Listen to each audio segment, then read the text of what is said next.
नमस्कार, मैं हूं बाबूलाल सक्सेना। आप देख रहे हैं दैनिक हिंदुस्तान। आज मैं उस हस्ती से हूं जो कि बसपा के जो कि कैडराइज हैं और कैडराइज होने के साथ साथ बूथ से लेकर जिले स्तर तक जिन्होंने बड़ी परिश्रम और बड़ी मेहनत से और लोगों में एक अपनी छाप और एक अपनी पहचान छोड़ी है। मैं आज उनसे बात कर रहा हूं और बात करने के तत्पर कि वह किन किन परिस्थितियों से, किन किन मुसीबतों से चिल्लू पार में जब उस दौर था, वो समय था, बड़ी संकट था और बड़ी लोगों के सामना करना पड़ता था, गालियां भी था, लेकिन जो है कि एक अपनी एक छाप छोड़े हैं। मैं उनसे आज बात करता हूं कि वह कौन कौन सी कठिनाइयों से गुजरे। नमस्कार सर, आपका नाम? हमारा नाम अमरचंद दुबे है। मैं यहाँ विधानसभा चिल्लू पार का निवासी हूँ। हमारा यहीं पर घर निवासदार है और मैं बहुजन समाज पार्टी में शुरू से ही जुट गया। जब इस जनपद में कोई ब्राह्मण समाज का साथी नहीं था तो मैं जुट गया। बहन जी 98 में आई थी तो उनके सामने ही मैंने ज्वाइन किया और फिर उनके बाद मैं अपने बहुजन समाज पार्टी में पहले विधानसभा का अध्यक्ष बना, फिर जिला का सचिव बना, फिर उसके बाद भाईचारा बना। 2004 में भाईचारा का मैं जिलाध्यक्ष हो गया और ऐसे करते मैं फिर जिला उपाध्यक्ष हुआ, जिला कोषाध्यक्ष हुआ, मंडल अध्यक्ष हुआ भाईचारा का। फिर बहन जी 2021 में 2 मंडल का मुझे भाईचारा का संयोजक बनाया और आज भी बहुजन समाज पार्टी का मैं कार्यकर्ता जुड़ा हुआ हूँ और कार्य कर रहा हूँ। सर, एक बड़ा यह है, आप कई चुनाव लड़े हैं, जैसे प्रधानी का भी चुनाव लड़े हैं, जिला पंचायत का चुनाव लड़े हैं। जिला पंचायत चुनाव में कुछ उसको से हारे भी हैं, प्रधानी जीते भी हैं। तो उतराव चढ़ाव तो लगा रहता है, जीतना और हारना तो लगा रहता है। अगर सर आप जिले पर रहते हैं, जिले के लोग भी आपको लाइक करते हैं और लाइक करने के बाद क्या, अगर मैं डायरेक्ट बात कर रहा हूं कि क्या अगर ब्राह्मण समाज की बेटी जैसे माननीय बहन जी ने राजनीतिक पार्टी को टिकट देकर 2 बार विधायक बनाई, मंत्री भी बनाई, अब वह भाजपा में चले गए हैं। भाजपा में जाने के बाद भाई अपनी अपनी सब लोगों की सोचो कि मैं जीवन की पीढ़ी में तो नहीं जाना चाहूँगा कि मैं किसी जीवन की पीढ़ी में जाऊँ, लेकिन बशर्ते बात यह है अगर फिर आए विनय तिवारी आए, उनको भी टिकट दिए कि और फिर वह विधायक बनते हैं। यह बसपा का गढ़ रहा है। फिर आते हैं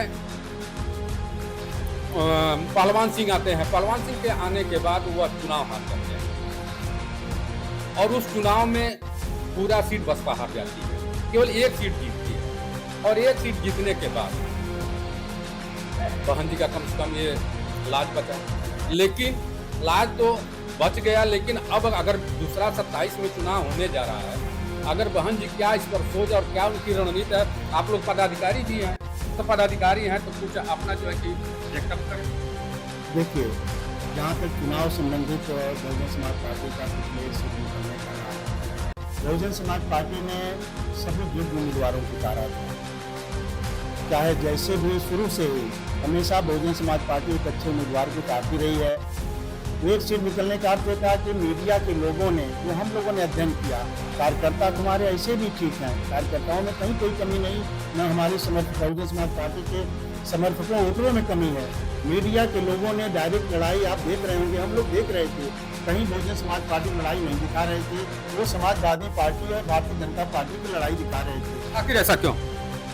मीडिया उनका है, बहुजन समाज पार्टी इसमें क्या कर सकती है? मीडिया आपका, आप जो दिखाएंगे वो लोग देखेंगे, उसमें हम क्या कर सकते हैं? मीडिया के लोगों ने दिखाया कि लड़ाई अखिलेश यादव से है।